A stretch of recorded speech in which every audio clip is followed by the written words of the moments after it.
Hay una llamada que uno no olvida, no por el tono, no por las palabras exactas, sino por el silencio que viene después, ese silencio que uno mismo construye, porque sabe que si abre la boca en ese momento, todo lo que ha preparado durante meses se derrumba en un segundo. Mi esposa me llamó un martes por la tarde para decirme, con la misma voz con la que comentaría el precio del pan, que había vendido el apartamento que mi padre me dejó cuando murió. Y yo no dije nada, no grité, no pregunté. Simplemente colgué el teléfono, lo dejé sobre la cama de la habitación del hotel y abrí la cartera de documentos que llevaba conmigo desde hacía 3 meses. Antes de continuar, suscríbete y activa la campanita, porque cada día publicamos nuevas historias. Deja tu like y cuéntanos en los comentarios desde qué ciudad y país nos ves. Mi nombre es Aurelio Vázquez Herrero. Tengo 52 años. Soy perito contable judicial y llevo más de 25 años leyendo números que otras personas intentaron ocultar. He trabajado en casos de fraude fiscal, de desvío de fondos en sociedades familiares, de herencias manipuladas con documentación falsificada. He visto cómo los seres humanos construyen mentiras financieras con una paciencia asombrosa, con una dedicación que reservan para muy pocas cosas en la vida. Y he aprendido después de todos esos años que la persona que defrauda casi nunca es el extraño, el desconocido, el enemigo declarado. Casi siempre es alguien que conoce bien el terreno, alguien que ha observado durante años cómo funciona todo, alguien que sabe exactamente qué puerta no tiene cerrojo. Debería haberlo aplicado antes, en mi propia casa. Nací en Valencia en 1971, en un piso del barrio de Ruzafa, donde mi padre, Ángel Vázquez Morales, trabajaba como contable para una empresa textil del centro. Era un hombre de pocas palabras y muchos papeles. La mesa del comedor desaparecía los últimos días de cada mes bajo facturas, recibos y cuadernos con columnas de números escritas a mano, con una caligrafía tan precisa que parecía impresa. De pequeño yo le miraba trabajar sin entender nada, pero me gustaba el orden de aquello. La sensación de que cada número tenía su lugar exacto, que si algo no cuadraba, había una razón, y que esa razón era siempre encontrable si uno tenía la paciencia suficiente para buscarla. Mi padre me enseñó eso antes de enseñarme cualquier otra cosa. Los números no mienten, las personas sí. Los números solo reflejan, con una honestidad brutal, lo que las personas hicieron. Estudié Ciencias Económicas en la Universidad de Valencia y me gradué en 1994.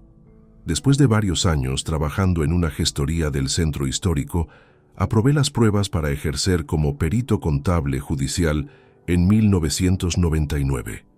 Era una época diferente a la de ahora. En los juzgados no había correo electrónico. Los informes se entregaban en papel con firma original y los expedientes crecían en archivadores de cartón apilados hasta el techo. Aprendí el oficio así, con esa metodología lenta y metódica, y cuando llegaron los ordenadores y después los programas especializados, los integré sin dificultad porque la esencia del trabajo no cambió nunca. Seguir el rastro del dinero hasta donde alguien no quería que llegaras. Conocí a Rebeca Montoro Salas en 1995 en una cena de fin de año en casa de un compañero de trabajo. Ella tenía 24 años. Trabajaba como administrativa en una empresa de importación del puerto y tenía una manera de reírse que llenaba cualquier habitación sin pedir permiso. Me pareció directa, inteligente y sin pretensiones de ningún tipo. Nos casamos en marzo de 1998 en una ceremonia civil en el Ayuntamiento de Valencia, con 42 invitados y una cena después en un restaurante del barrio del Cabañal. No fue una boda de revista. Era 1998. El país todavía cargaba con las secuelas de la crisis del 92, y nosotros éramos 2 personas jóvenes con sueldos normales, y la convicción de que con esfuerzo y orden las cosas se podían construir. Las construimos.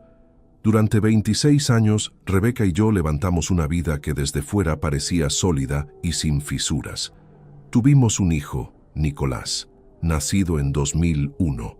Pagamos una hipoteca, compramos un coche usado y después uno nuevo. Hicimos reformas en el piso de Campanar donde vivíamos, que habíamos adquirido juntos en 2003, y mantuvimos siempre separado de todo lo demás el apartamento del barrio de Benimaclet que mi padre me dejó al morir en octubre de 1996, 2 años antes de que Rebeca y yo nos casáramos. Ese apartamento nunca formó parte de los bienes gananciales del matrimonio. Estaba registrado en el registro de la propiedad a mi nombre exclusivo, como bien privativo, desde antes de la boda. La escritura de herencia estaba firmada ante notario desde octubre de 1996. Rebeca lo sabía desde el principio, lo había leído, lo había firmado como conocedora cuando formalizamos el régimen matrimonial. Nunca fue un secreto, ni una discusión, ni una herida abierta entre nosotros. Era simplemente un hecho, un papel, un registro, o eso pensaba yo. Hay algo que los años en este oficio terminan por darte, y que es difícil de explicar a quien no lo ha vivido. No es desconfianza generalizada, no es paranoia, es una especie de atención que funciona sola, en segundo plano, mientras haces otras cosas. Ves un número que no encaja, y algo dentro de ti se para un instante, aunque estés pensando en algo completamente distinto. No es una decisión consciente, simplemente ocurre, igual que ocurre con el olfato, cuando algo huele diferente en una habitación familiar. Eso fue exactamente lo que pasó un miércoles de septiembre, 13 meses antes de aquella llamada desde el hotel, cuando revisaba los extractos bancarios de la cuenta corriente compartida y noté algo que no terminaba de cuadrar. No fue un movimiento grande, ni una transferencia obvia. Fue un patrón. Salidas pequeñas y regulares en el monto, pero perfectamente regulares en la dirección, hacia una cuenta que yo no reconocía. A veces 280 euros, a veces 190, a veces 240. Nada que levantara una alarma en un matrimonio normal, pero yo no tenía alarmas normales. Guardé los extractos sin decir nada. Seguí mi rutina exactamente igual que siempre. Fui al juzgado, volví a casa, cené con Rebeca, pregunté por Nicolás, leí un rato antes de dormir. Y mientras hacía todo eso, una parte de mí ya había empezado a trabajar en silencio, de la misma manera en que había trabajado durante décadas cuando alguien pensaba que había enterrado bien sus secretos. Aún no sabía todo lo que iba a encontrar, pero lo que descubrí en las semanas siguientes transformaría para siempre la manera en que miraba cada rincón de esa casa, cada conversación de los últimos años y cada sonrisa que Rebeca me había dedicado creyendo que yo no estaba prestando atención. Cuando uno lleva más de 2 décadas en el mismo oficio, desarrolla una relación peculiar con el tiempo, no con el tiempo libre, que en mi caso fue siempre escaso, sino con el tiempo como concepto técnico, la capacidad de reconstruir lo que ocurrió en un periodo determinado a partir de lo que quedó registrado. Facturas, transferencias, contratos, fechas de firma, todo deja huella. Y esa huella, si uno sabe leerla, cuenta una historia mucho más completa y honesta que cualquier declaración verbal. Lo irónico es que durante años apliqué esa capacidad a los expedientes de otras personas sin dirigirla nunca hacia mi propio entorno doméstico. No porque no supiera hacerlo, sino porque hay lugares donde uno no quiere mirar demasiado de cerca. La propia casa es uno de esos lugares. Y yo, que había pasado décadas desenredando fraudes ajenos con frialdad técnica, elegí durante demasiado tiempo no aplicar esa misma frialdad a lo que ocurría a 3 metros de mi sillón. Rebeca y yo habíamos levantado algo que, medido desde fuera, parecía exactamente lo que una familia debería ser. Un piso comprado en 2003 en el barrio de Campanar, reformado con cuidado y sin prisas durante los años siguientes. Unas vacaciones de agosto en la costa, siempre en el mismo tramo de la Comunitat Valenciana que mi padre frecuentaba cuando yo era niño y que me generaba una familiaridad tranquila, sin la necesidad de explorar ni de mostrar nada. Una vida ordenada, sin excesos ni carencias, sostenida por el trabajo constante de 2 personas que habían decidido construir algo juntas y que durante muchos años parecieron honrar esa decisión con hechos concretos. Lo que falló no fue el dinero, ni la convivencia cotidiana, ni siquiera la fidelidad en el sentido más evidente. Lo que falló fue algo más silencioso y bastante más difícil de localizar en el tiempo. El momento exacto en que Rebeca dejó de ver el futuro en el mismo lugar en que yo lo veía. No lo supe mientras ocurría. Lo reconstruí después, cuando ya tenía toda la documentación ordenada sobre la mesa del despacho y la distancia emocional suficiente para trazar la línea correcta entre cada punto. Mi trabajo como perito contable judicial me llevó durante todos esos años a colaborar con juzgados de Valencia y de otras provincias según lo requirieran los casos asignados. No era un trabajo de despacho en sentido estricto. Había reuniones prolongadas con equipos de abogados, desplazamientos a sedes de empresas auditadas, declaraciones periciales en sala que en ocasiones se extendían varias horas seguidas. Viajaba entre 4 y 6 veces al año, siempre en periodos cortos, raramente más de una semana fuera de casa. Era un equilibrio que habíamos gestionado sin fricciones visibles durante mucho tiempo y del que yo me sentía razonablemente orgulloso. Rebeca había dejado de trabajar en 2016 cuando la empresa de importación del puerto, donde llevaba casi 15 años, cerró por problemas de liquidez acumulada. Tenía entonces 45 años y la reincorporación al mercado laboral a esa edad, con el panorama que existía en aquel momento, resultó considerablemente más complicada de lo que ninguno de los dos había previsto. Intentó varios proyectos durante los años siguientes, algunos por cuenta propia y otros en colaboración con conocidos, ninguno de los cuales terminó de consolidarse. Con el tiempo, fue asumiendo la gestión integral del hogar mientras yo mantenía los ingresos. Un acuerdo que nunca se formuló en voz alta, pero que funcionó en apariencia, sin demasiados roces. Lo que no registré con la atención que merecía fue el peso específico de esa situación para ella. Una mujer con formación y años de experiencia profesional, reducida por las circunstancias a administrar un hogar que tampoco demandaba gran cosa. Ese tipo de acumulación no aparece en ningún extracto bancario ni en ningún balance, pero existe igual, y con el tiempo encuentra salidas que uno no anticipa. No lo menciono para construir una justificación de lo que vino después. No existe justificación que valga para lo que hizo. Lo menciono porque es parte de la historia real y porque prefiero ser yo quien lo cuente antes que parezca que lo omití por conveniencia. El apartamento de Benny Maclet era desde hacía años el único asunto capaz de generar una tensión sostenida entre nosotros, aunque Rebeca siempre se cuidó mucho de que esa tensión nunca adquiriera la forma de un conflicto directo. Era demasiado inteligente para eso. Lo que hacía era introducir el tema de manera lateral en conversaciones que habían comenzado por otros motivos, que si el piso llevaba demasiado tiempo sin uso práctico, que si alquilarlo podría complementar los ingresos de manera sensata, que si conservarlo vacío respondía más a la emoción que a la lógica. Cada vez que el tema surgía, yo respondía con calma y el asunto se cerraba sin resolución. Lo habíamos repetido ese esquema durante años y yo lo había interpretado siempre como una diferencia de criterio legítima entre dos adultos con perspectivas distintas. Lo que no calibré correctamente fue la cadencia, la frecuencia con la que reaparecía ese tema. El hecho de que cada nueva vez Rebeca llegaba con un argumento que la vez anterior no había utilizado, como si entre conversación y conversación hubiera habido un trabajo de preparación que yo nunca vi. Eso también lo entendí mucho después. Con toda la documentación delante, Nicolás había cumplido 21 años en 2022. Era un joven que había terminado un grado medio de administración de empresas sin demasiada convicción y que llevaba un tiempo encadenando empleos de corta duración, sin encontrar una dirección clara.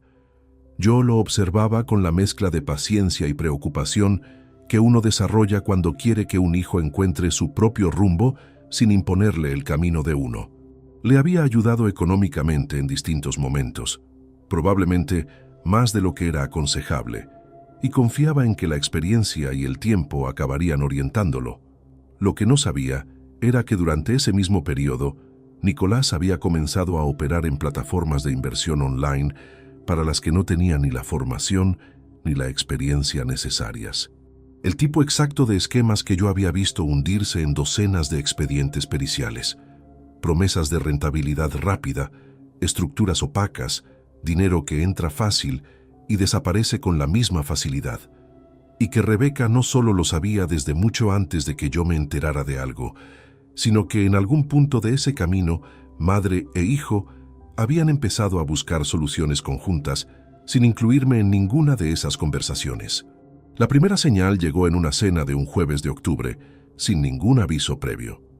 Nicolás estaba notablemente más callado que de costumbre, y Rebeca compensaba ese silencio con una conversación fluida sobre asuntos cotidianos que ahora reconozco con claridad como la conversación de alguien que está gestionando la tensión de otra persona. En ese momento lo atribuí al cansancio de la semana. Terminé de cenar, recogí los platos y no le di más vueltas. Guardé esa imagen sin asignarle ningún significado durante semanas, hasta que los extractos me forzaron a volver a ella con otros ojos.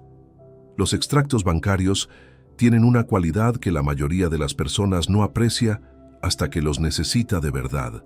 Lo registran todos sin criterio emocional. No distinguen entre una compra relevante y una irrelevante, entre un gasto justificado y uno que no lo es. Simplemente anotan fecha, importe, concepto, cuenta de destino. Y esa neutralidad absoluta es precisamente lo que los convierte en los testigos más incómodos que existen cuando alguien ha estado haciendo algo que preferiría mantener fuera del registro. Tardé 3 semanas en construir el mapa completo de lo que los extractos de los últimos 18 meses estaban describiendo. No porque la información fuera confusa, sino porque apliqué el mismo procedimiento que utilizaría en cualquier peritaje formal: avanzar por capas, sin saltar conclusiones, dejando que los datos condujeran hacia la interpretación en lugar de imponer la interpretación sobre los datos. Es un hábito que se instala después de años de trabajo y que resulta muy difícil de desactivar, incluso cuando el expediente que tienes delante lleva el nombre de tu propia familia. La cuenta de destino a la que se dirigían las transferencias menores correspondía a una entidad bancaria diferente a las que Rebeca y yo utilizábamos habitualmente. Hice las gestiones necesarias para identificar la titularidad sin levantar ninguna señal en casa, y confirmé que era una cuenta abierta a nombre de Rebeca de manera individual, sin mi firma ni mi conocimiento. Había sido constituida 17 meses antes de que yo detectara el patrón. 17 meses de movimientos sistemáticos, discretos, construyendo un fondo que yo no sabía que existía. El saldo acumulado en ese momento rondaba los 14.300 euros. No era una cifra que arruinara nada de manera inmediata, pero tampoco era una cantidad que se construyera por descuido. Requería intención, requería planificación y requería que alguien hubiera decidido, en un momento específico que yo no había presenciado, que era necesario tener dinero en un lugar donde yo no pudiera verlo. Llamé a Gustavo Pereira Olmedo un lunes de noviembre, a primera hora de la mañana, desde el despacho del juzgado número 4 donde estaba revisando documentación para un caso de desvío de activos en una sociedad limitada familiar. La ironía no se me escapó. Gustavo tenía 57 años. Llevaba ejerciendo como abogado especializado en derecho patrimonial desde los años 90 y era una de las pocas personas a las que yo consultaba asuntos propios con la misma confianza con la que él me consultaba a mí cuando necesitaba un peritaje contable para alguno de sus casos. Nos conocíamos desde 1998, el año en que él me contrató como perito en un expediente de herencia disputada que se resolvió en 3 meses con un dictamen que no dejaba margen de interpretación. Le expliqué la situación en términos estrictamente técnicos, sin añadir ninguna carga emocional que pudiera enturbiar su valoración inicial. Cuenta paralela, 17 meses de transferencias regulares, titularidad individual de la esposa, régimen matrimonial de gananciales sobre el piso de Campanar, bien privativo del apartamento de Benimaclet, con escritura de herencia anterior al matrimonio. Gustavo escuchó sin interrumpir, que era su manera habitual de trabajar. Cuando terminé, hizo silencio durante unos segundos y después dijo: Aurelio, lo primero que necesito que hagas esta semana es traerme la escritura original de la herencia del apartamento y toda la documentación registral que tengas. Lo demás lo vamos construyendo. No añadió ningún juicio de valor. No hizo ninguna pregunta sobre Rebeca que no fuera estrictamente pertinente para el análisis legal. Eso era exactamente lo que yo necesitaba en ese momento. Alguien que trabajara con los hechos, al mismo ritmo y con la misma temperatura que yo. Llevé la documentación 3 días después. La escritura notarial de herencia de octubre de 1996, la inscripción en el registro de la propiedad, la declaración de bien privativo que había quedado formalizada en la capitulación matrimonial de 1998. Todo en orden, todo con fecha anterior al matrimonio, todo inequívoco desde el punto de vista jurídico. Gustavo lo revisó con detenimiento, comprobó cada referencia registral y al final me miró con la expresión neutra de alguien que ha confirmado lo que esperaba confirmar. Este apartamento no tiene ninguna vulnerabilidad legal desde el punto de vista de la titularidad, dijo. Pero vamos a reforzar el registro de todas formas, con una anotación preventiva que deje constancia explícita de la naturaleza privativa del bien y de tu condición de único titular con capacidad de disposición. Si alguien intentara firmar cualquier operación sobre este inmueble sin tu intervención directa, el registro lo bloquearía de manera automática. Le pregunté cuánto tiempo tomaría el proceso. Me dijo que entre 4 y 6 semanas, dependiendo de la carga de trabajo del registro en ese periodo. Lo pusimos en marcha esa misma tarde. Mientras tanto, seguí en casa exactamente igual que siempre. Llegaba a la hora habitual, cenaba con Rebeca, preguntaba por Nicolás cuando no estaba presente, revisaba mis expedientes después de la cena en el despacho pequeño que teníamos al fondo del pasillo. Rebeca no notó ningún cambio en mi comportamiento porque no hubo ningún cambio real. No estaba actuando, estaba trabajando de la misma manera en que siempre había trabajado, con método, sin prisa y sin mostrar el resultado hasta que estuviera completo. Fue durante esas semanas cuando empecé a revisar conversaciones pasadas con una atención diferente, no con nostalgia ni con el tipo de dolor que uno esperaría, con la misma perspectiva analítica que aplico cuando reconstruyo la cronología de un fraude a partir de sus trazas documentales. Y lo que encontré, al releer esa cronología doméstica con herramientas distintas, fue desconcertante en su precisión.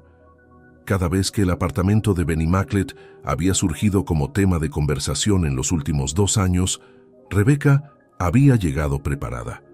No con improvisación ni con emoción, sino con argumentos nuevos, ordenados, como si hubiera estado elaborándolos entre una conversación y la siguiente. En una ocasión citó el valor de mercado actualizado del inmueble con una exactitud que en aquel momento atribuía a una búsqueda casual en algún portal inmobiliario. Ahora eso tenía una lectura completamente distinta. También recordé una tarde de agosto, 8 meses atrás, en que encontré a Rebeca terminando una llamada telefónica con rapidez inusual cuando entré al salón sin avisar. Me dijo que era su prima de Murcia. No le di ninguna importancia. Ahora ese detalle ocupaba un lugar específico en el mapa que estaba construyendo, aunque todavía no sabía con certeza a qué correspondía. Lo averiguaría pronto. Y cuando lo averiguara, la figura que había estado tomando forma en los márgenes de esos 17 meses cobraría una dimensión que yo aún no había contemplado del todo. Lo que guardé de esas semanas no fue rabia, fue algo más parecido a la concentración que precede a un trabajo difícil. La misma que sentía la noche anterior a una declaración pericial importante, cuando revisaba el dictamen por última vez y comprobaba que cada afirmación estaba respaldada por su evidencia correspondiente, sin fisuras, sin excesos, sin nada que un abogado contrario pudiera desmontar con una pregunta bien colocada. La diferencia era que esta vez el expediente era mío, y eso, lejos de entorpecer el proceso, lo hacía más preciso. La anotación preventiva en el registro de la propiedad quedó inscrita un miércoles de diciembre, 43 días después de que Gustavo iniciara el proceso. Me lo comunicó por mensaje escrito esa misma mañana, sin adornos. Inscripción completada. Referencia registral confirmada. Cualquier intento de disposición sobre el inmueble queda bloqueado sin tu firma y presencia directa. Lo leí en el coche, aparcado frente al juzgado con el motor todavía en marcha, y guardé el teléfono en el bolsillo interior de la chaqueta con la misma serenidad con la que uno archiva un documento que ya no necesita volver a revisar. El apartamento estaba blindado. Lo que quedaba pendiente era entender en su totalidad qué era exactamente lo que Rebeca y Nicolás estaban construyendo y hacia dónde pretendían dirigirlo. Para ese momento ya había descartado la posibilidad de que todo aquello fuera una cadena de coincidencias mal interpretadas. Los 17 meses de transferencias regulares hacia la cuenta individual de Rebeca no eran descuido. La velocidad con la que ella había terminado aquella llamada telefónica en agosto tampoco lo era. Y ciertos silencios de Nicolás en las últimas semanas, que hasta entonces yo había atribuido a la inestabilidad propia de su edad, habían adquirido una textura diferente a la luz de lo que iba acumulando. Ramiro Esteban Cuevas me llamó un jueves a mediados de diciembre, sin saber que me estaba entregando la pieza que me faltaba para completar el primer nivel del mapa. Ramiro tenía 54 años, llevábamos más de 20 de trato profesional y personal, y era uno de los pocos hombres a quienes yo consideraba un amigo en el sentido exacto de esa palabra. Alguien con quien se podía sostener una conversación incómoda sin que ninguno de los dos necesitara protegerse de ella. Trabajaba como perito mercantil independiente y con frecuencia cruzábamos casos en los juzgados de Valencia, colaborando en expedientes que requerían perspectivas distintas. Era meticuloso, directo y absolutamente incapaz de guardar silencio cuando veía algo que le parecía relevante para alguien de su confianza. Me llamó para decirme que la semana anterior, en una reunión de trabajo en un despacho de abogados del centro, había coincidido con un empresario del sector de la construcción llamado Emilio Castaño Ruiz. Emilio tenía 61 años. Era propietario de una pequeña promotora con sede en el barrio de l'Eixample, y durante esa reunión había mencionado, de manera enteramente casual, que estaba negociando la adquisición de un apartamento en Benimaclet que le resultaba atractivo para reformar y destinar al alquiler turístico. Había dado algunos detalles sobre la ubicación que coincidían con exactitud con el inmueble de mi padre. Ramiro no percibía en ese momento el alcance de lo que me transmitía. Lo mencionó como una curiosidad, con la naturalidad de quien comparte un dato sin calcular todavía el peso que carga. Yo lo escuché sin alterar el tono ni el ritmo de la conversación. Respondí con frases cortas y tranquilas, y al colgar me quedé inmóvil frente a la ventana del despacho durante un tiempo que no habría podido medir. Rebeca no se había limitado a acumular dinero en silencio. Ya tenía un comprador. Eso redimensionaba todo lo anterior. Ya no era una preparación en fase embrionaria, un plan que todavía buscaba forma. Era una operación activa, con partes involucradas, con cifras probablemente ya discutidas y con fechas en algún horizonte cercano que yo desconocía por completo. Y yo no era parte de ninguna de esas conversaciones. Llevaba meses sin serlo. Esa noche no dormí con continuidad. No porque la situación me desbordara, sino porque la contención con la que había gestionado los meses anteriores encontró por primera vez una grieta pequeña y real. No fue rabia, ni siquiera tristeza en el sentido convencional. Fue algo más cercano al vértigo que produce asomarse al fondo de una caída, que uno había calculado en abstracto, pero que al verla de cerca resulta más profunda de lo anticipado. Me levanté a las 4:20 de la madrugada, fui a la cocina, calenté agua y me senté en la oscuridad con la taza entre las manos, pensando en mi padre. Pensé en cómo él había trabajado toda su vida con la convicción de que el esfuerzo honesto dejaba algo que resistía el tiempo. En la seriedad con que había ido al notario, revisado cada cláusula, firmado sabiendo que aquel papel iba a sobrevivir a muchas cosas. Y me pregunté, en esa cocina a oscuras, si había estado a la altura de esa confianza o si simplemente Había asumido que el documento era suficiente por sí solo. Me terminé el café sin encontrar una respuesta que me satisficiera. Volví al dormitorio y determiné que esa pregunta podía esperar, porque había cosas más urgentes que atender antes del amanecer. Al día siguiente, informé a Gustavo de lo que Ramiro me había transmitido.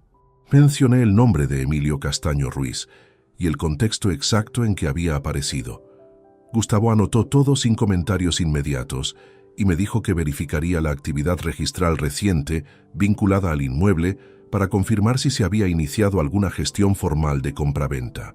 3 días después, confirmó que no existía ningún movimiento registral activo relacionado con el apartamento, lo cual era coherente con la protección ya inscrita. Cualquier gestión tendría que transitar por el registro, y el registro devolvería el intento bloqueado sin más trámite. Pero eso no implicaba que Rebeca fuera consciente de ese obstáculo.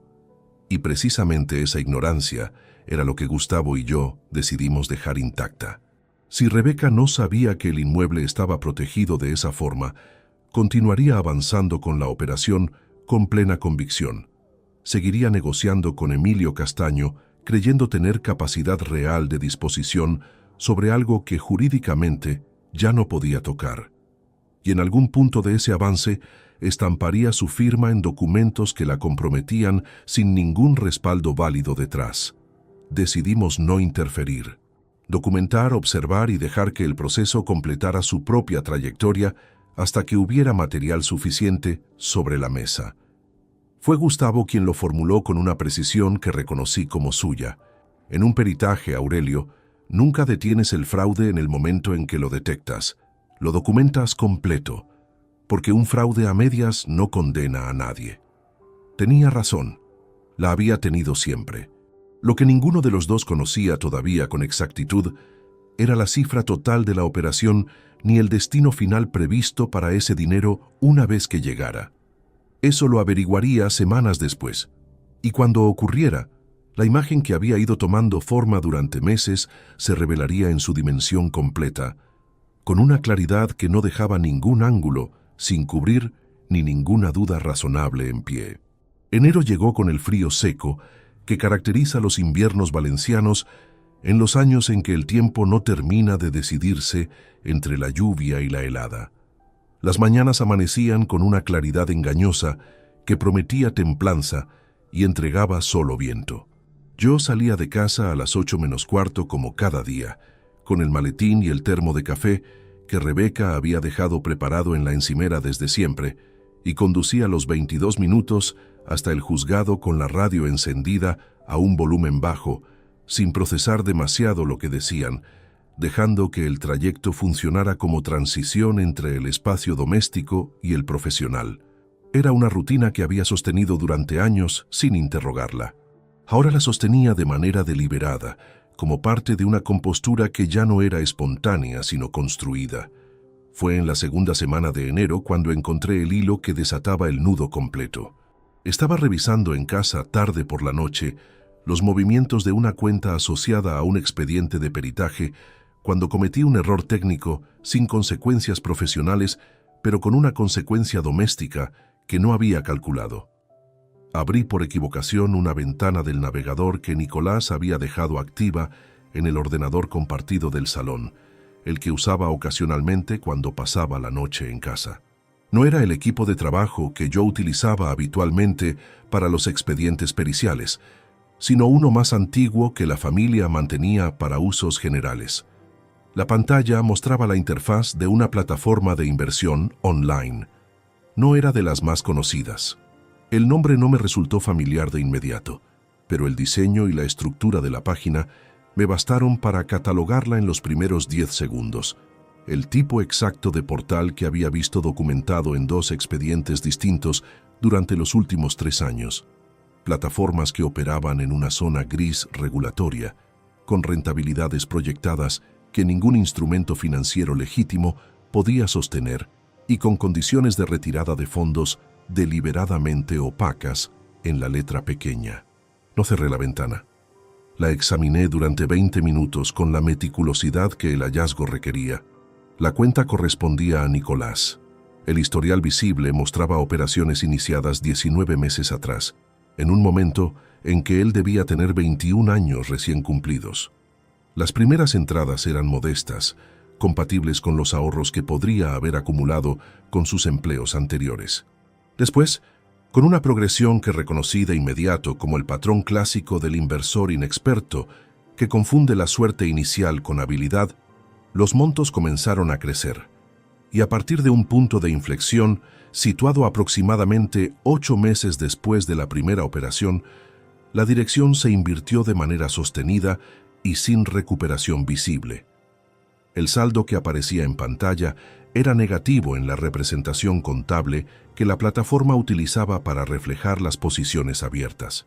No podía determinar con exactitud la cifra total de la exposición desde esa sola pantalla, pero lo que veía era suficiente para comprender la escala del problema.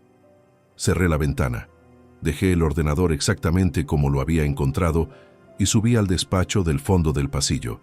Allí, con la puerta cerrada, me senté y me permití un momento que no me había permitido desde que todo esto había comenzado. Solté el control de manera consciente durante unos minutos, apoyé los codos sobre la mesa y sostuve la cabeza entre las manos sin intentar procesar nada todavía. No lloré, pero estuve cerca, no por el dinero, no por la traición en sí misma, sino por la imagen que acababa de reconstruir mentalmente.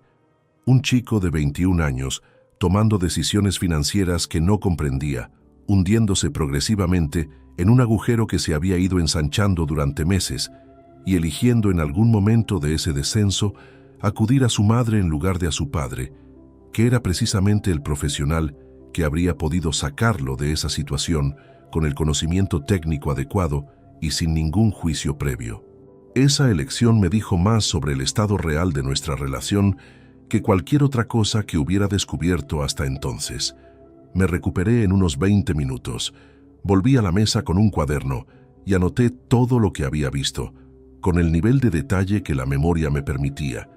Nombre de la plataforma, estructura de la interfaz, rango de fechas visible, naturaleza de las operaciones identificables.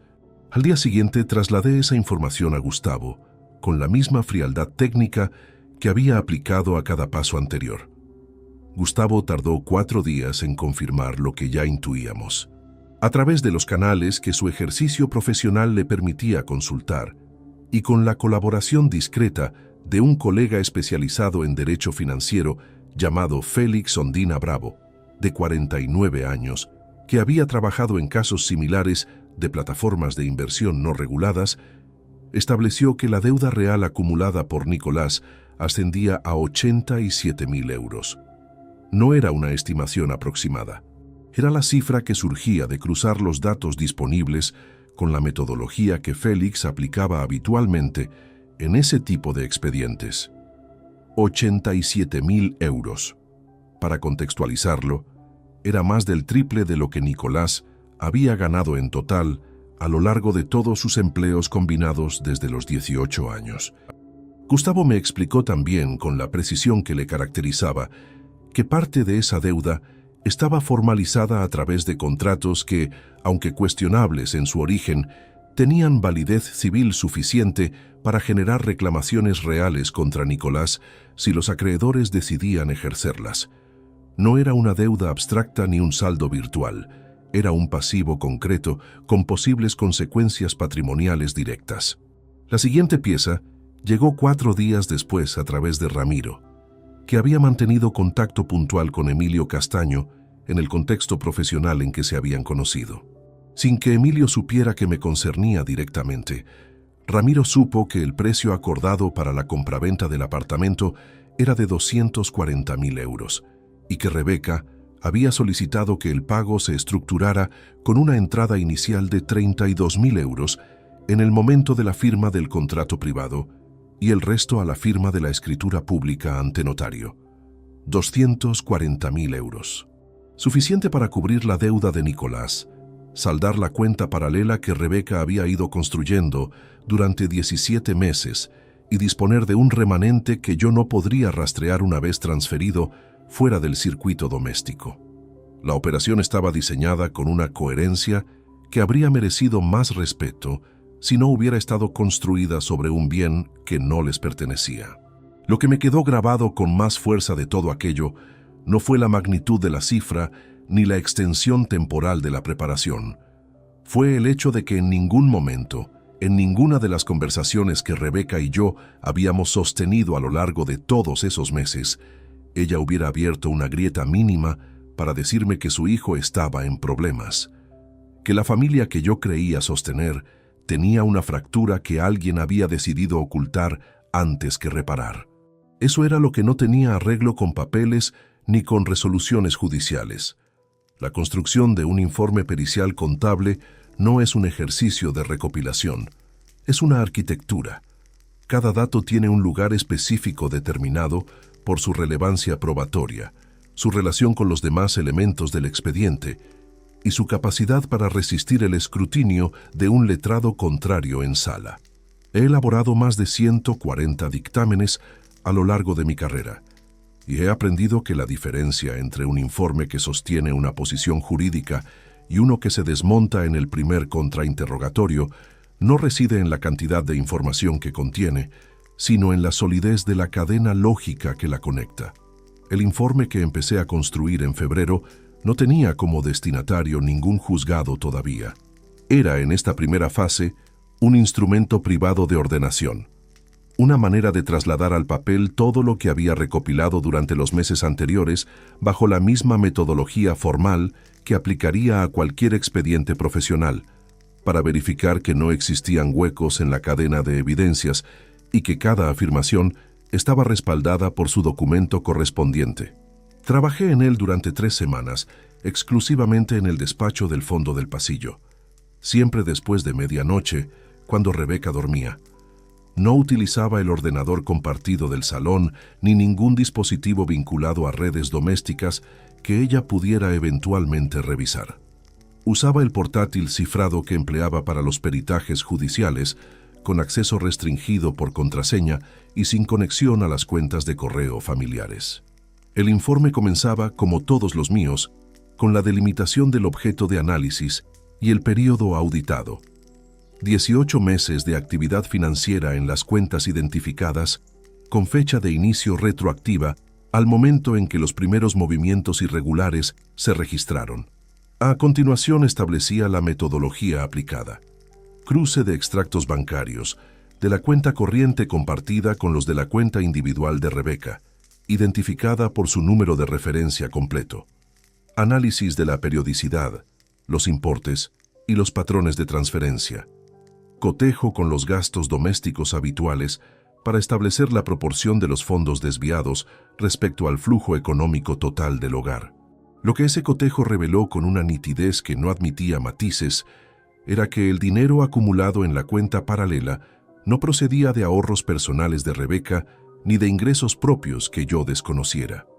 Procedía de una reducción sistemática y deliberada de los gastos domésticos consignados en la cuenta compartida, compensada con ajustes en las categorías de gasto que yo menos controlaba en el día a día: alimentación, suministros del hogar, pequeñas compras periódicas. Importes individuales que no levantaban ninguna señal de manera aislada, pero que en conjunto, y a lo largo de 18 meses, construían una cifra que en ese momento ascendía a 14.900 euros, según el último extracto disponible. Era dinero del hogar, dinero que bajo el régimen de gananciales pertenecía a ambos en igual medida. Ella había dispuesto de él en exclusiva, de manera continuada, sin conocimiento ni consentimiento de la otra parte, con una finalidad que no respondía a ninguna necesidad doméstica identificable. En términos jurídicos, eso tenía nombre.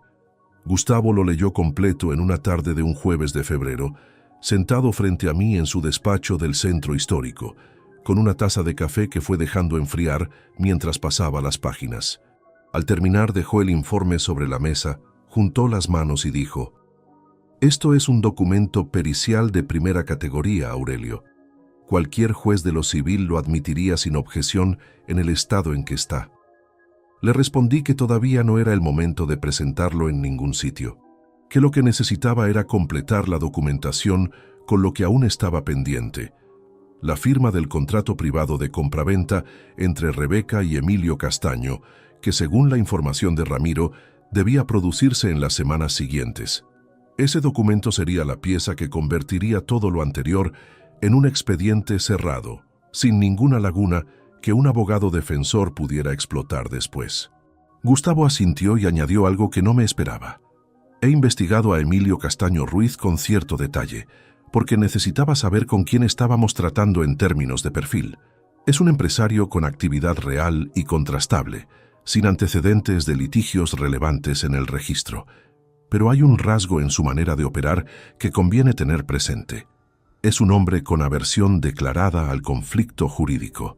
Cuando entienda la situación real en que se encuentra, su reacción más probable será la de alguien que quiere resolver el problema por la vía más directa posible, no la de alguien que decide prolongarlo. Comprendí lo que Gustavo estaba diciéndome sin formularlo directamente. Emilio Castaño, cuando supiera la verdad sobre el título de propiedad, no sería un obstáculo. Sería, sin pretenderlo, el mecanismo que haría colapsar todo el esquema desde dentro. Un hombre que había entregado 32.000 euros de entrada por un bien sobre el que la vendedora no tenía ninguna capacidad legal de disposición, iba a reaccionar con la energía de quien siente que lo han puesto en una posición que no buscó. Esa información la guardé en el mismo sitio donde había guardado todo lo demás. Hubo una tarde de esa misma semana en que estuve a punto de cometer el único error que habría comprometido todos los meses de trabajo acumulado. Rebeca y yo estábamos cenando solos, porque Nicolás había avisado que llegaría tarde, y ella mencionó de pasada que estaba pensando en renovar algunos armarios de la cocina. Lo dijo con la misma naturalidad con que habría comentado cualquier asunto doméstico intrascendente. Algo en el contraste entre esa frase y el peso exacto de lo que yo sabía en ese instante produjo una reacción física que tardé un segundo en controlar. Una tensión en el pecho que no era exactamente rabia, pero que se le aproximaba con peligrosa facilidad. Respondí que me parecía razonable y que podríamos verlo cuando hubiera tiempo. Ella asintió y continuó cenando sin notar nada.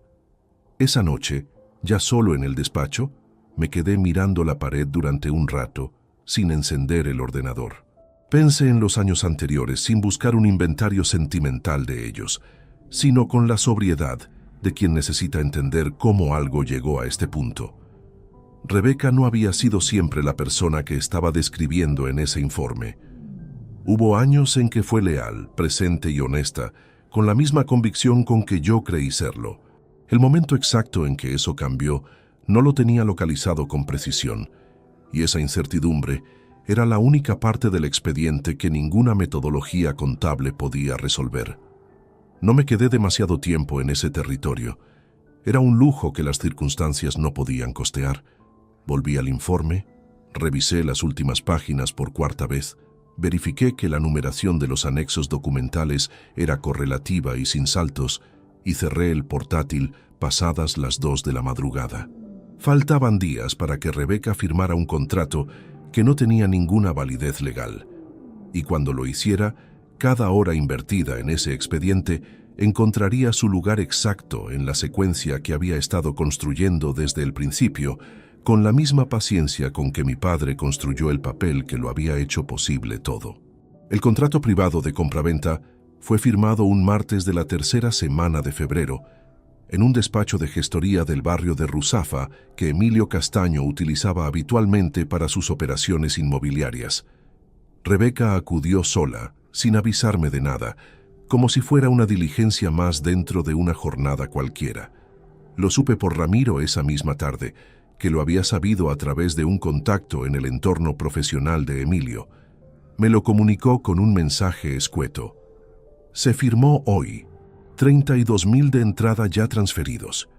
Leí el mensaje en el aparcamiento del juzgado, con el motor apagado y las llaves todavía en la mano. Lo guardé. Arranqué. Conduje hasta casa. Lo que Rebeca no podía saber en ese momento era que Gustavo había presentado 4 días antes de la firma una notificación formal ante el registro reiterando la condición de bien privativo del inmueble y dejando constancia de que el titular había sido proactivo en su protección. No era redundante. Era una capa adicional de documentación que tendría peso directo si el asunto transitaba hacia sede judicial. La anotación preventiva de diciembre ya cerraba cualquier posibilidad de disposición sin mi intervención.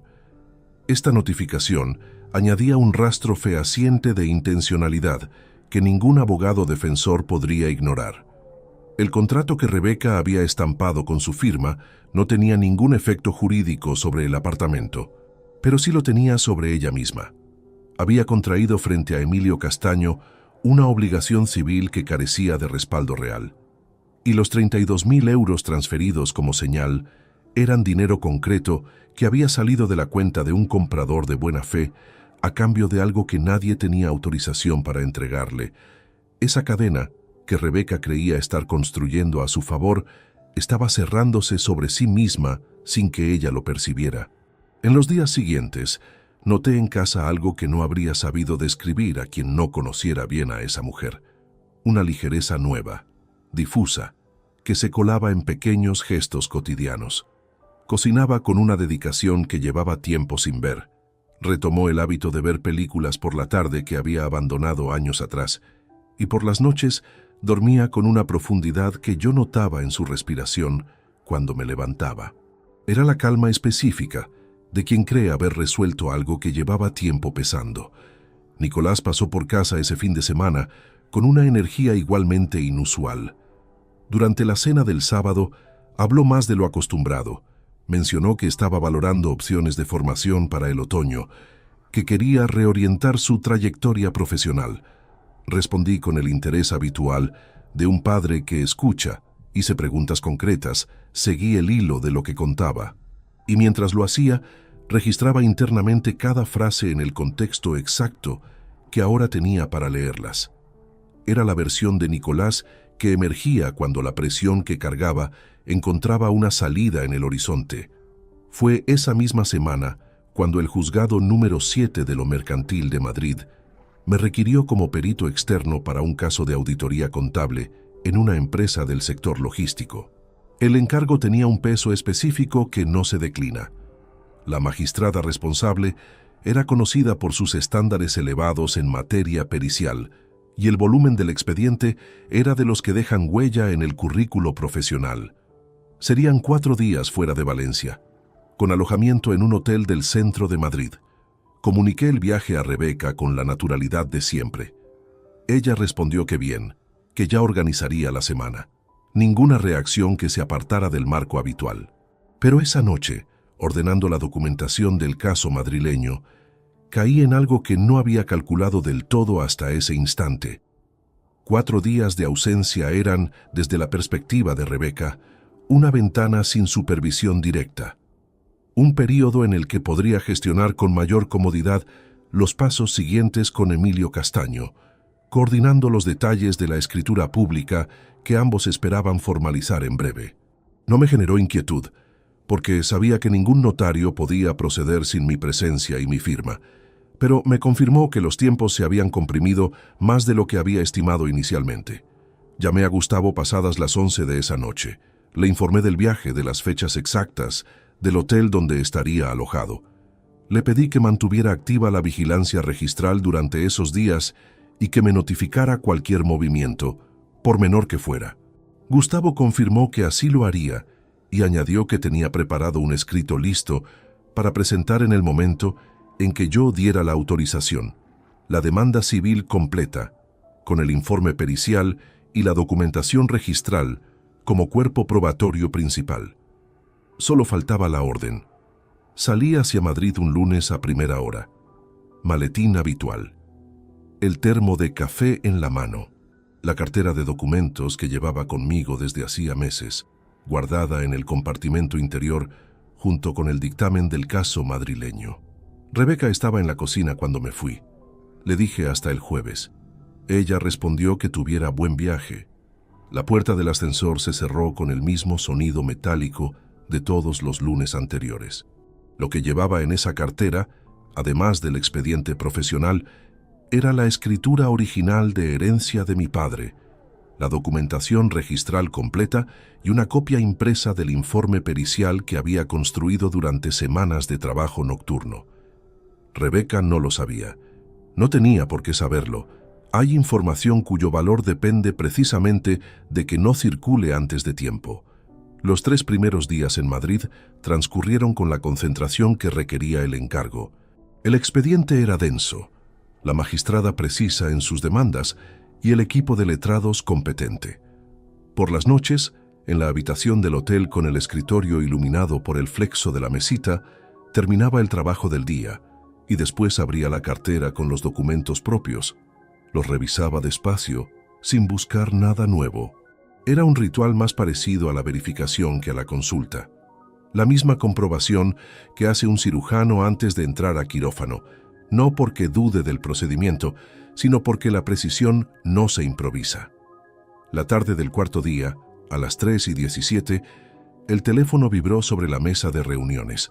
El nombre en pantalla era el de Rebeca. Pedí disculpas a los presentes, salí al pasillo, acerqué el teléfono al oído y la dejé hablar. No dije una sola palabra en toda la llamada. Cuando ella terminó, colgué. Volví a la sala, recogí el maletín con calma, me disculpé por la interrupción y anuncié que necesitaba atender un asunto urgente de carácter familiar.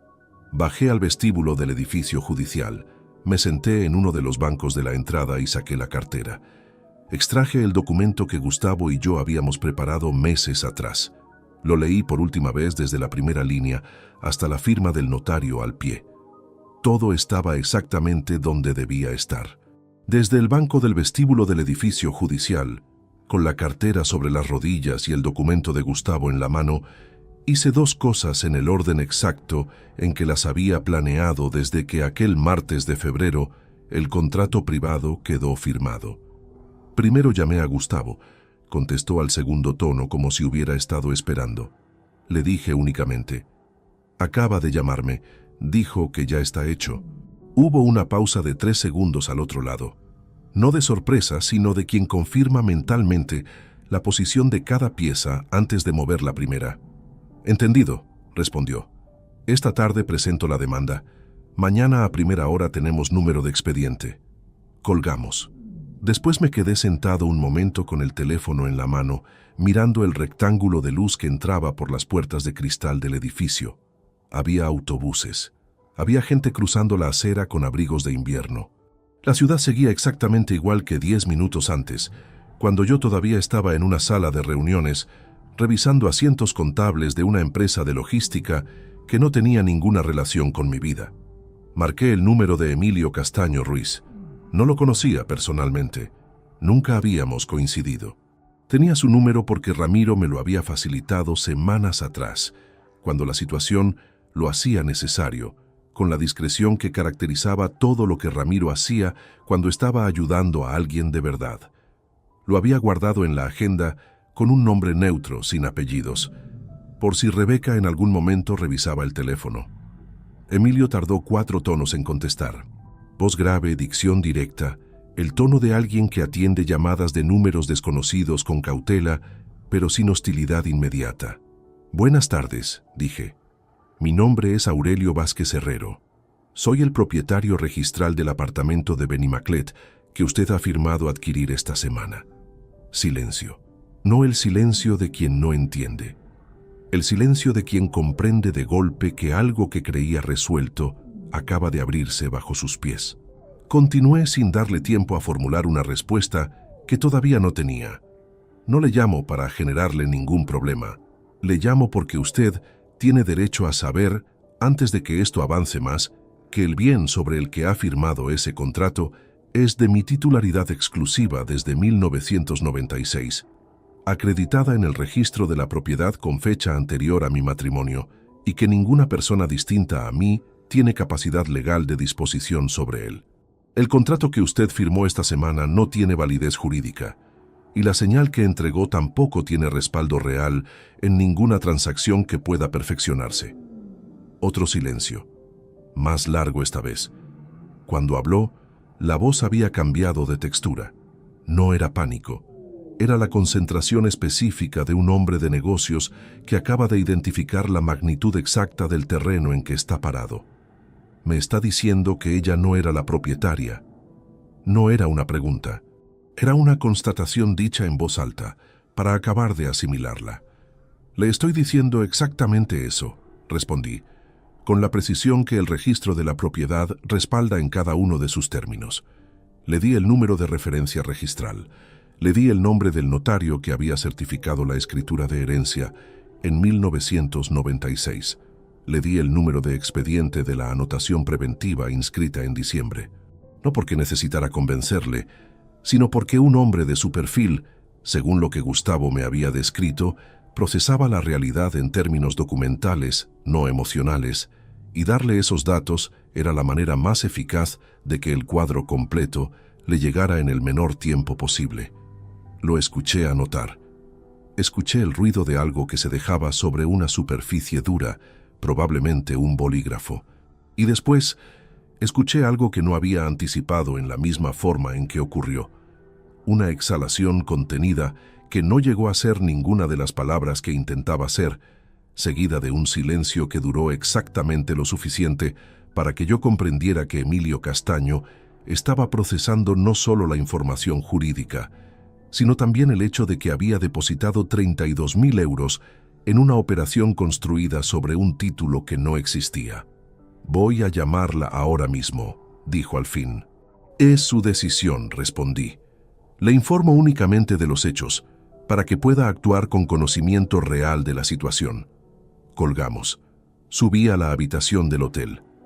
Dejé el maletín sobre la silla de escritorio, me quité la chaqueta y me senté en el borde de la cama con las manos apoyadas sobre las rodillas. La habitación era la misma que había ocupado los 3 días anteriores. Cama individual, escritorio junto a la ventana con vistas a un patio interior de edificios que no tenían nada particular.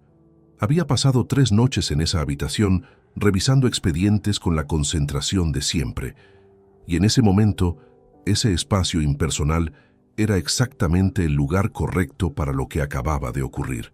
No había nada en esa habitación que me recordara nada. Eso era lo que necesitaba en ese instante. No sé con exactitud a qué hora llamó Emilio a Rebeca, ni qué palabras utilizó.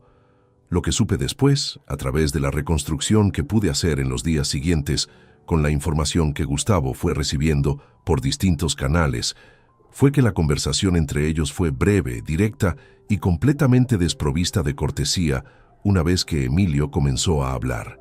Era un hombre que había construido su empresa con dinero propio, que conocía el valor exacto de cada euro que firmaba y que no tenía ninguna disposición temperamental hacia las situaciones en que sentía que lo habían puesto en una posición que no había elegido. Lo que le dijo a Rebeca en esa llamada no lo reproduje nunca en detalle, porque no era parte de lo que yo necesitaba para el expediente. Pero el efecto fue inmediato y medible. Esa misma tarde, Rebeca intentó contactarme en 4 ocasiones en menos de 2 horas. No contesté ninguna. Dejé que los mensajes se acumularan sin abrirlos. Había una razón técnica para eso, y no era solo emocional. Cualquier conversación que yo sostuviera con ella antes de que Gustavo presentara la demanda podría ser utilizada por su defensa posterior para argumentar que había existido algún tipo de acuerdo o negociación privada previa al proceso judicial. La demanda necesitaba llegar al juzgado sin ninguna comunicación directa entre nosotros que pudiera introducir ambigüedad en la cadena de hechos. Pedí la cena en la habitación esa noche. Comí sin apetito real, pero con la determinación metódica de quien entiende que el cuerpo necesita funcionamiento regular independientemente de lo que esté ocurriendo a su alrededor. Después abrí el portátil, redacté un correo a la magistrada del caso de Madrid disculpándome por la interrupción de la tarde y confirmando que el dictamen pericial estaría completado en los plazos acordados. Lo envié, cerré el portátil y apagué la luz. Tardé en dormirme, no por agitación, sino por la presencia incómoda de un pensamiento que había mantenido fuera de circulación durante semanas y que esa noche encontró el espacio para instalarse. La certeza de que a partir del día siguiente, independientemente de cómo se desarrollara todo lo demás, La vida que había construido durante 26 años no iba a regresar en ninguna forma reconocible. No como pérdida catastrófica, simplemente como dato. Un hecho que ningún documento pericial podía reclasificar en ninguna otra categoría. Lo sostuve hasta que el sueño lo desplazó. A las 8:15 de la mañana siguiente, Gustavo me envió un mensaje con 4 palabras. Demanda presentada, expediente abierto. Recogí el maletín, el termo de café que había preparado con la cafetera de la habitación y la cartera con los documentos. Bajé al vestíbulo. Devolví la llave. Salí a la calle con el aire frío de Madrid golpeando la cara, llamé a un taxi y pedí la estación de Atocha. Era hora de regresar a Valencia. El tren entró en la estación de Joaquín Sorolla a las 12:43 del mediodía. Valencia en marzo tiene una luz que no se parece a ninguna otra hora del año, horizontal, ligeramente polvorienta, con el olor del mar mezclado con el de la piedra vieja del centro histórico. La noté en cuanto salí al exterior, con el maletín en una mano y la cartera en la otra, y durante los segundos que tardé en orientarme en la parada de taxis, esa luz me resultó casi agresiva en su normalidad. La ciudad no había cambiado nada. Era yo quien iba a cambiar algo dentro de ella. Llegué al piso de Campanar a la 1:15, introduje la llave con el mismo gesto de 21 años de práctica, empujé la puerta y entré. El recibidor olía al mismo ambientador de siempre, un olor que había dejado de registrar conscientemente hacía años y que ahora, con la atención modificada por todo lo que cargaba, me llegó con una nitidez extraña. La chaqueta de Rebeca estaba colgada en el perchero de la entrada, sus zapatos junto al radiador. Estaba en casa. Dejé el maletín junto a la puerta del despacho sin hacer ruido y fui a la cocina. Rebeca estaba de pie junto a la ventana con una taza entre las 2 manos, mirando hacia el patio interior. No me oyó entrar. Cuando levantó la vista y me vio en el umbral, algo cruzó su expresión en una fracción de segundo antes de que lo controlara. No fue sorpresa exactamente, porque ella sabía que yo regresaba ese día. Fue el reconocimiento de que el momento que había estado aplazando en su cabeza durante las últimas 16 horas había llegado sin aviso previo y sin margen adicional. No esperaba que llegaras tan pronto, dijo. El encargo terminó antes de lo previsto. Le pedí que nos sentáramos en el salón. Lo dije sin inflexión particular, como quien propone algo práctico y sin urgencia. Rebeca dejó la taza sobre la encimera y me siguió sin responder. Se sentó en el sofá. Yo tomé la silla frente a ella, dejé la cartera sobre la mesa baja entre los dos y la abrí con calma. Lo que puse sobre esa mesa en los minutos siguientes había sido construido durante meses. La escritura de herencia original de octubre de 1996. La inscripción registral con la anotación preventiva de diciembre. El informe pericial contable con los 18 meses de movimientos documentados. La copia del contrato privado de compraventa firmado con Emilio Castaño, que Gustavo había obtenido a través de los canales jurídicos pertinentes una vez abierto el expediente judicial. Y el número de referencia de la demanda presentada la mañana anterior en el juzgado de lo civil. Los coloqué en orden sobre la mesa, uno por uno, sin prisa y sin comentario entre pieza y pieza. Rebeca los miraba sin tocarlos. Su postura había cambiado desde que entramos al salón.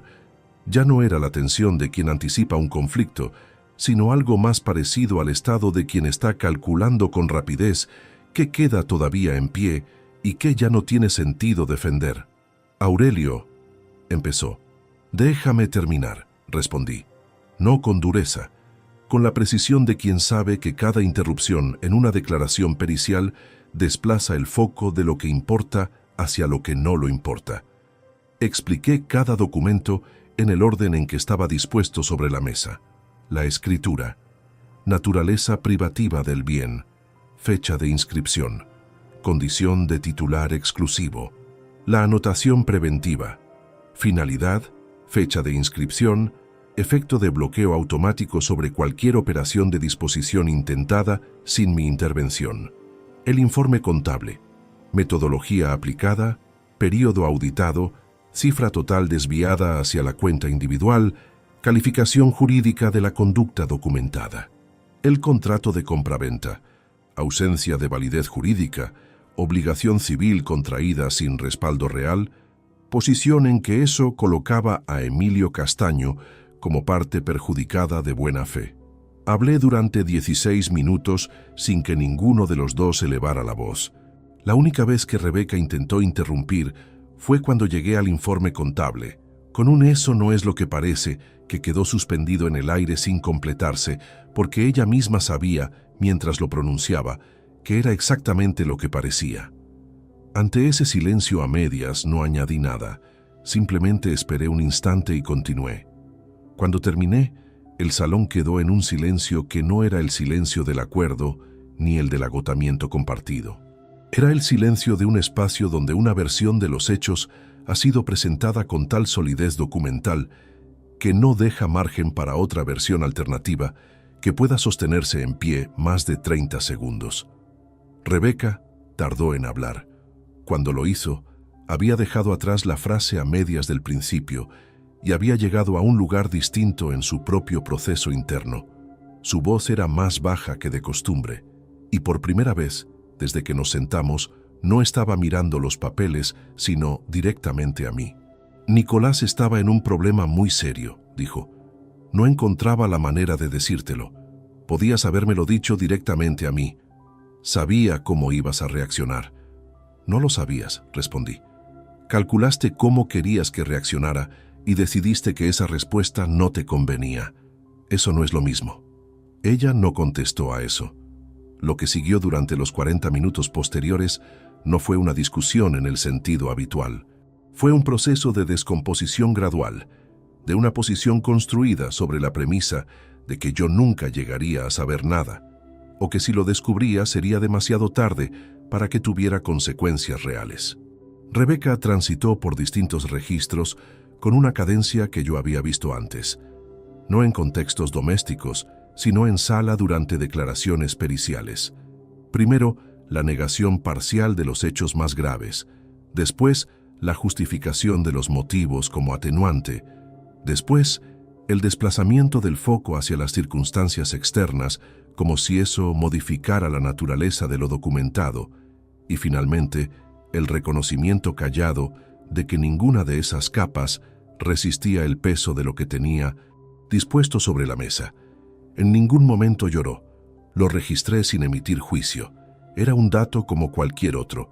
Le informé de lo que vendría a continuación en términos estrictamente prácticos. La demanda civil en curso, que incluía la reclamación de los fondos desviados de la cuenta compartida bajo el concepto jurídico correspondiente. La obligación que Rebeca tenía frente a Emilio Castaño de devolver los 32.000 euros de señal entregados, dado que la operación era nula de origen y ella era la parte que había generado esa nulidad al presentarse con una capacidad de disposición que no existía. El proceso de separación legal que Gustavo iniciaría en paralelo en cuanto yo lo autorizara, para el cual la documentación acumulada establecía una posición de partida sólida desde el primer escrito. Rebeca escuchó con los codos sobre las rodillas y la mirada dirigida a algún punto neutro entre la mesa y el suelo. Cuando terminé, levantó los ojos una vez más y dijo algo que no había anticipado. ¿Cuánto tiempo llevas sabiendo todo esto? El tiempo suficiente para documentarlo correctamente, respondí. Hubo una pausa. ¿Y en ningún momento pensaste en hablar conmigo antes? Era la primera vez en toda la conversación que su voz llevaba algo parecido a un reproche genuino, no como maniobra táctica, sino como pregunta real. La sostuve un momento antes de responder. Sí lo pensé, dije. Una noche de enero, con una taza de café en la cocina a las 4 de la madrugada. Lo pensé durante un buen rato. No añadí nada más. No era necesario.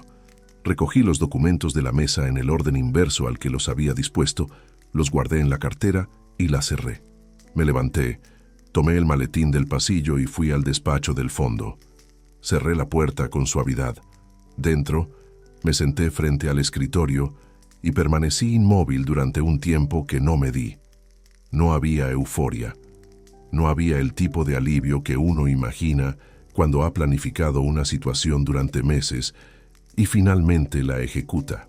Había una quietud pesada y honesta, como el silencio que queda después de que algo de gran volumen ha sido retirado de un espacio que durante mucho tiempo lo contuvo sin que nadie preguntara si debía estar allí. Esa quietud era lo que correspondía. No pedía nada más, pero todavía faltaba una conversación, la más difícil de las dos que debían ocurrir antes de que la semana terminara. No porque los documentos que necesitara fueran distintos, ni porque la duración fuera mayor, sino porque el hombre que iba a sentarse frente a mí en esa segunda conversación no era mi esposa, era mi hijo. Nicolás llegó al piso de Campanar el jueves por la tarde, 2 días después de la conversación con Rebeca.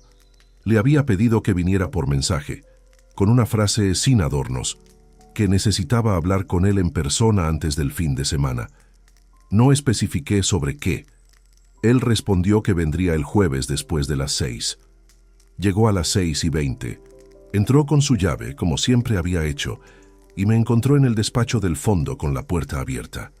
No había documentos sobre la mesa esta vez, solo la silla frente al escritorio, que había colocado con algo más de espacio que de costumbre, y el escritorio despejado salvo por el termo de café y 2 vasos de agua. Nicolás tenía 23 años.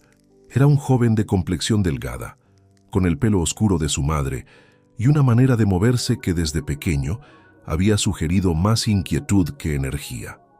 Entró al despacho con la cautela de quien sabe que el terreno que pisa ha cambiado de naturaleza, aunque todavía no haya confirmado en qué sentido.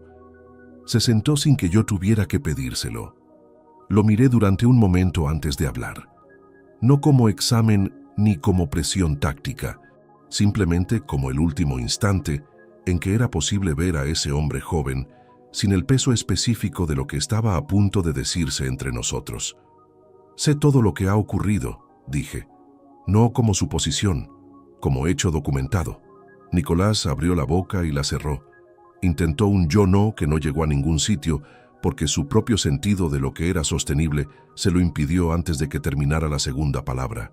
Lo que quedó en su lugar fue un silencio que era ya en sí mismo una confirmación. No me molesté en reconstruir la cronología con él. Ya lo había hecho con Rebeca, y el objetivo de esta conversación era distinto. No era documentar ni confrontar una versión de los hechos. Era comunicar una decisión que ya había tomado con la misma claridad con que tomo cualquier otra determinación que no admite revisión posterior. No voy a pedirte que me expliques nada, continué. Conozco los motivos, conozco las deudas, conozco la plataforma, conozco las fechas y conozco la secuencia exacta de lo que tú y tu madre planificasteis juntos. No necesito tu versión porque los documentos ya me dieron la única versión que tiene consecuencias reales. Nicolás bajó la mirada hacia la superficie del escritorio. Sus manos sobre las rodillas tenían una tensión visible en los nudillos. Lo que necesito que entiendas, dije, es lo que va a cambiar a partir de hoy. Hice una pausa deliberada. No para generar efecto, sino porque lo que iba a decir merecía llegar sin nada adherido a los lados que lo diluyera. A partir de hoy no existe ningún tipo de apoyo económico de mi parte hacia ti. Ninguno. No como medida temporal mientras procesas esto. No como consecuencia que se revisa en 6 meses. No como punto de partida para una negociación posterior. Termina hoy, de manera definitiva, por decisión mía. Nicolás levantó los ojos. En su expresión había algo que no era exactamente sorpresa, sino el impacto de escuchar formulado con esa precisión, algo que una parte de él probablemente había calculado como posibilidad, pero que otra parte había descartado, porque los padres, en la experiencia acumulada de sus 23 años, siempre habían encontrado la manera de no llegar hasta el final. Las deudas que acumulaste son tuyas, continué. No voy a pagarlas, no voy a avalarlas, no voy a intervenir en ninguna gestión relacionada con ellas. Tienes formación, tienes capacidad y tienes edad para resolver lo que construiste. Eso también termina siendo tuyo. Papá, empezó. Su voz tenía una rotura pequeña en el borde que reconocí y ante la cual no hice nada. Déjame terminar. Él calló. No te digo esto con rabia. Quiero que eso sea absolutamente claro, porque importa. No estoy en esta silla con rabia. Estoy con una claridad que me ha costado meses construir y que no voy a comprometer ahora por ninguna reacción emocional de ninguno de los dos. Te digo esto porque es lo que corresponde a lo que hiciste, no como castigo diseñado para hacerte daño, como consecuencia directa de una decisión que tomaste siendo adulto, con información completa de lo que implicaba. Nicolás intentó hablar 2 veces en los siguientes minutos, la primera para decir que no había pensado que llegaría tan lejos, la segunda para decir que lo sentía. Escuché ambas cosas con la misma atención con que habría escuchado cualquier declaración en un contexto pericial, registrando el contenido sin dejar que desplazara lo que había venido a decir. Que lo sientas no cambia lo que ocurrió, respondí a la segunda. Y no lo digo para herirte. Lo digo porque confundir el arrepentimiento con la reparación es uno de los errores que más caro le salen a la gente a lo largo de la vida. Lo que se hizo, se hizo. Lo que corresponde ahora es lo que haces a partir de aquí, y eso ya no pasa por mí. Hubo un momento, aproximadamente a mitad de esa conversación, en que el control que había mantenido desde el principio encontró una grieta que no había anticipado con esa forma específica. No fue lo que Nicolás dijo, sino algo que hizo. Un gesto involuntario con la mano derecha, un movimiento pequeño e inconcluso que había repetido desde niño cuando estaba buscando una salida a algo que lo superaba.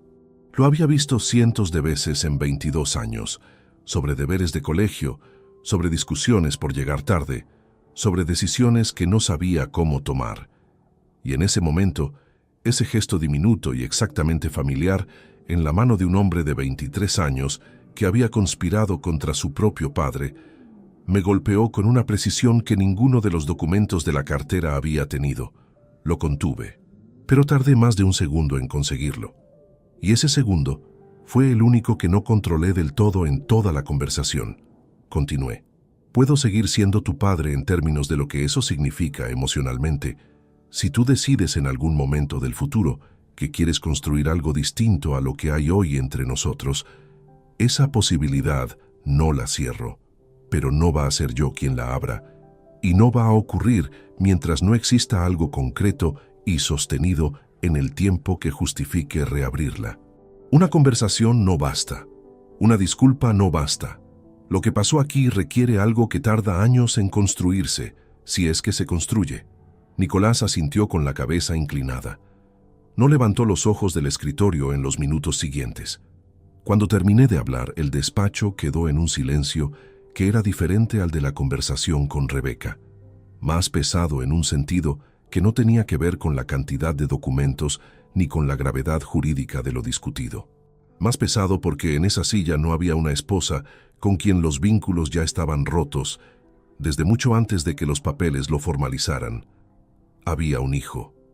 Y los vínculos con un hijo no se rompen con la misma mecánica limpia con que se desmonta un contrato de compraventa nulo. Se fracturan, y esa fractura pesa de una manera que no tiene equivalente contable ni referencia registral posible. Nicolás se levantó sin decir nada más. Recogió el abrigo de la silla, caminó hacia el pasillo y se detuvo un instante en el umbral del despacho sin girarse del todo. ¿Puedo preguntarte algo?, dijo sin mirarme. Sí. ¿Cuándo dejaste de confiar en mí? La pregunta me tomó un segundo entero de consideración honesta antes de que encontrara la respuesta que era verdad en lugar de la que habría sido más fácil. Nunca dejé de confiar en ti, respondí. Confiaba en ti cuando firmasteis ese contrato. Eso es exactamente lo que me resulta más difícil de todo esto. Nicolás no respondió. Escuché sus pasos en el pasillo, la puerta de entrada abrirse y cerrarse con el mismo sonido metálico de siempre. Me quedé en el despacho con la oscuridad creciente de la tarde y el termo de café que ninguno de los dos había tocado. Fuera, en algún punto de la ciudad, mi hijo caminaba con el peso de lo que acababa de ocurrir distribuido sobre unos hombros que todavía estaban aprendiendo lo que significa cargar con las consecuencias de lo que uno elige. Yo había aprendido eso a su misma edad, también de la manera difícil. La diferencia era que a mí nadie me había ahorrado esa lección deliberadamente, y esa era precisamente la única herencia que todavía podía darle. El proceso judicial se resolvió con una eficiencia que, en otras circunstancias, habría resultado casi elegante. La demanda civil que Gustavo presentó el miércoles de aquella semana en Madrid avanzó sin los obstáculos que suelen complicar este tipo de procedimientos, precisamente porque la documentación que la sustentaba no dejaba ningún espacio interpretativo que un abogado defensor pudiera habitar con comodidad. La escritura de herencia, la anotación preventiva, el informe pericial contable y el contrato de compraventa nulo de origen construían una cadena probatoria que el juzgado de lo civil procesó con la linealidad que tienen los casos en que los hechos están ordenados con mayor claridad que las argucias que intentan contradecirlos. La sentencia llegó 4 meses y 17 días después de la presentación de la demanda. El apartamento del barrio de Benimaclet continuaba inscrito a mi nombre exclusivo, como había estado desde octubre de 1996, sin modificación alguna. El contrato privado de compraventa firmado por Rebeca fue declarado nulo de pleno derecho por ausencia de capacidad de disposición de la parte vendedora.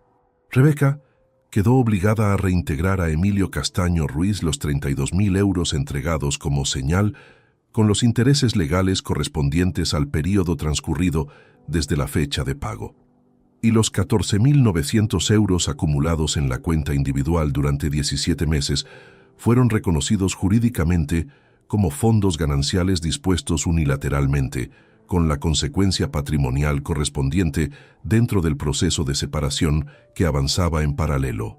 Emilio Castaño, por su parte, recuperó su dinero en el plazo estipulado por la sentencia. Nunca tuve contacto directo con él después de aquella llamada desde el vestíbulo del edificio judicial en Madrid. No era necesario. Había sido una víctima circunstancial de un esquema que no tenía nada que ver con él, y el sistema había reparado esa posición con la mecánica correspondiente. Según Ramiro, que mantuvo trato ocasional con él en el ámbito profesional, Emilio no guardaba rencor hacia nadie en particular, lo que decía bastante de su carácter. El proceso de separación se formalizó 9 meses después de la demanda inicial. Rebeca conservó la parte que le correspondía del piso de Campanar bajo la liquidación de gananciales, descontados los importes reconocidos en sentencia.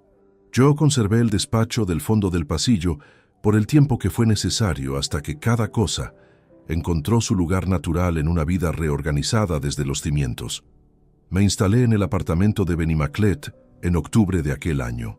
La primera noche que dormí allí, en el silencio de ese barrio que había conocido de pequeño y que los años habían ido transformando sin borrar del todo su carácter, me quedé un rato largo sentado en la única silla que había subido hasta resolver el mobiliario definitivo, con la escritura de herencia original entre las manos. La había guardado durante décadas en una carpeta de cartón azul, que conservaba la forma exacta del papel que había contenido durante todos esos años. Una especie de memoria física del documento que nadie ve pero que está ahí.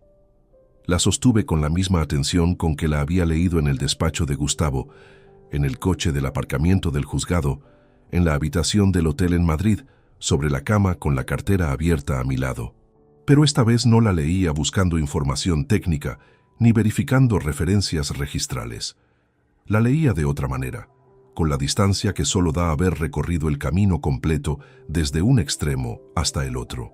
La letra del notario era de aquella tipografía mecánica de los años 90, con las tildes colocadas con una precisión que los sistemas actuales de impresión han vuelto innecesaria. Mi nombre completo en el cuerpo del texto, con los 2 apellidos exactamente como los escribía mi padre. Y al pie, la firma de Ángel Vázquez Morales, un hombre que había pasado su vida entera trabajando con números en una mesa de comedor bajo una bombilla de 40 vatios, que nunca tuvo más de lo necesario y que dedicó los últimos meses de una enfermedad que no dio tregua a asegurarse de que lo que había construido con esfuerzo honesto llegara al lugar correcto cuando él ya no pudiera custodiarlo. Pensé en lo que él sabía o intuía cuando firmó ese papel. Un contador que trabajó toda su vida leyendo los números de otros No firma un documento notarial de herencia con ese nivel de detalle por inercia burocrática. Lo firma sabiendo que los papeles correctamente registrados sobreviven a las personas, a los matrimonios, a las crisis y a las intenciones de quienes preferirían que no existieran. Mi padre no conocía a Rebeca cuando firmó esa escritura. Nunca la conoció. Murió 2 años antes de que yo me casara con ella. Y sin embargo, la protección que construyó con ese papel resultó ser exactamente la que yo necesité 27 años después. Hay una forma de sabiduría que no se enseña en ninguna facultad y que no aparece en ningún programa de formación profesional. Es la que acumulan los hombres que han pasado décadas observando cómo funciona el dinero cuando las personas creen que nadie está mirando. Mi padre la tenía. Yo la heredé junto con el apartamento, aunque tardé años en entender que ambas cosas venían en el mismo sobre. Lo que Rebeca y Nicolás subestimaron no fue mi reacción emocional ante la traición. Eso habría podido sorprenderlos o no, según sus cálculos. Lo que subestimaron fue precisamente eso, que yo era el hijo de ese hombre, que llevaba 25 años en un oficio que consiste en encontrar lo que alguien creyó haber ocultado con suficiente cuidado, que la experiencia acumulada en décadas de trabajo no es solo un conjunto de habilidades técnicas, sino una manera de percibir el mundo que no se desconecta cuando uno llega a casa por la tarde y cuelga el abrigo en el perchero de la entrada. Me consideraron una pieza fija del escenario, predecible, ocupado, demasiado centrado en su trabajo para advertir lo que ocurría a su alrededor. Cometieron el error que cometen todos los que intentan defraudar a alguien sin tomarse el tiempo de entender realmente a quién tienen delante. No sé con exactitud cómo está Nicolás en este momento. Han pasado varios meses desde aquella conversación en el despacho, y el silencio entre nosotros ha sido absoluto desde que escuché sus pasos alejarse por el pasillo esa tarde. No es un silencio que me resulte cómodo, y sería deshonesto decir lo contrario.